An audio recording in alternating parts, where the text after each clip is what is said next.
Misguided effort. This story was told by the master while at Jetavana monastery, about a self-willed brother, monk. Said the master to that brother, "This is not the first time, brother, that you have been self-willed.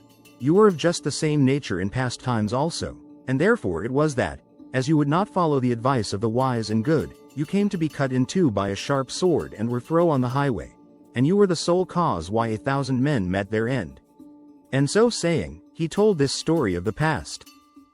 Once upon a time when Brahmadatta was reigning in Benares, there was a Brahmin in a village who knew the charm called Vedabbha. Now this charm, so they say, was precious beyond all price. For, if at a certain conjunction of the planets the charm was repeated and the gaze bent upwards to the skies, straightway from the heavens there rained the 7 things of price: gold, silver, pearl, coral, cat's eye, ruby, and diamond. In those days the Bodhisattva was a pupil of this Brahmin, and one day his master left the village on some business or other, and came with the Bodhisattva to the country of Seti. In a forest by the way lived 500 robbers known as the dispatchers, who made the way impassable. And these caught the Bodhisattva and the Vedabbha Brahmin. Why, you ask, were they called the dispatchers? Well, the story goes that of every 2 prisoners they used to send one to fetch the ransom, and that's why they were called the dispatchers. If they captured a father and a son, they told the father to go for the ransom to free his son. If they caught a mother and her daughter, they sent the mother for the money. If they caught 2 brothers, they let the elder go. And so too, if they caught a teacher and his pupil, it was the pupil they set free. In this case, therefore, they kept the Vedabbha Brahmin, and sent the Bodhisattva for the ransom. And the Bodhisattva said with a bow to his master, "In a day or 2 I shall surely come back. Have no fear. Only fail not to do as I shall say. Today will come to pass the conjunction of the planets which brings about the rain of the things of price. Take notice otherwise, yielding to this mishap, you repeat the charm and call down the precious shower.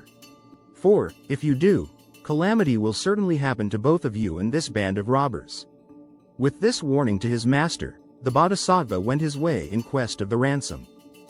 At sunset the robbers bound the Brahmin and laid him by the heels. Just at this moment the full moon rose over the eastern horizon, and the Brahmin, studying the heavens, knew that the great conjunction was taking place. "Why," thought he, "should I suffer this misery? By repeating the charm I will call down the precious rain, pay the robbers the ransom, and go free." So he called out to the robbers, "Friends, why do you take me a prisoner?" "To get a ransom, reverend sir," said they. "Well, if that is all you want," said the Brahmin, "make haste and untie me. Have my head bathed, and new clothes put on me, and let me be perfumed and decorated with flowers. Then leave me to myself." The robbers did as he asked them. And the Brahmin, noticing the conjunction of the planets, repeated his charm with eyes uplifted to the heavens. Then the things of price poured down from the skies. The robbers picked them all up, wrapping their loot into bundles with their cloaks. Then with their brethren they marched away, and the Brahmin followed in the rear. But, as luck would have it, the party was captured by a second band of 500 robbers. "Why do you seize us?" said the first to the second band. "For the loot," was the answer. "If loot is what you want, seize on that Brahmin, who by simply gazing up at the skies brought down riches as rain. It was he who gave us all that we have got."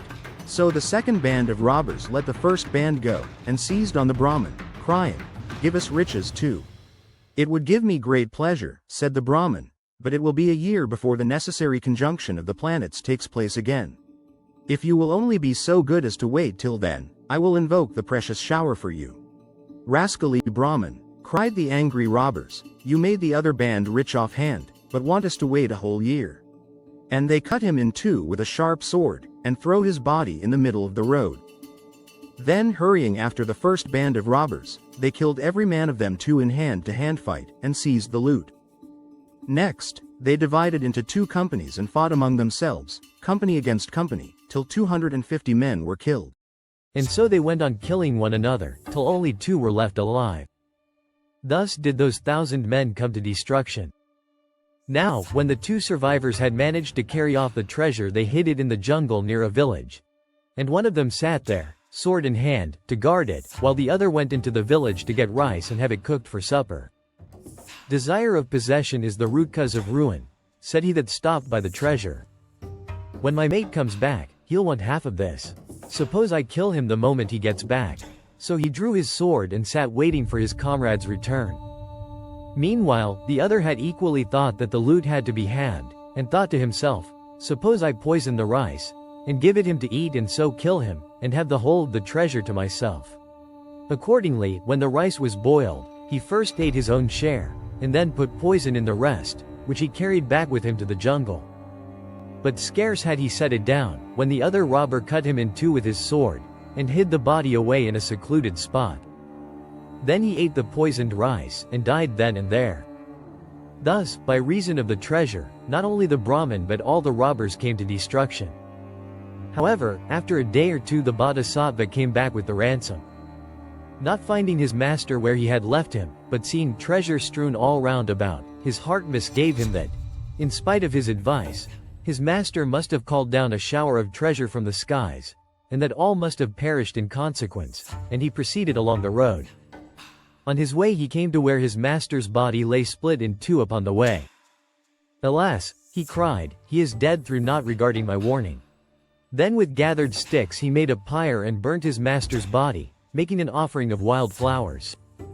Further along the road, he came upon the 500 dispatchers, and further still upon the 250, and so on by degrees until at last he came to where lay only 2 corpses.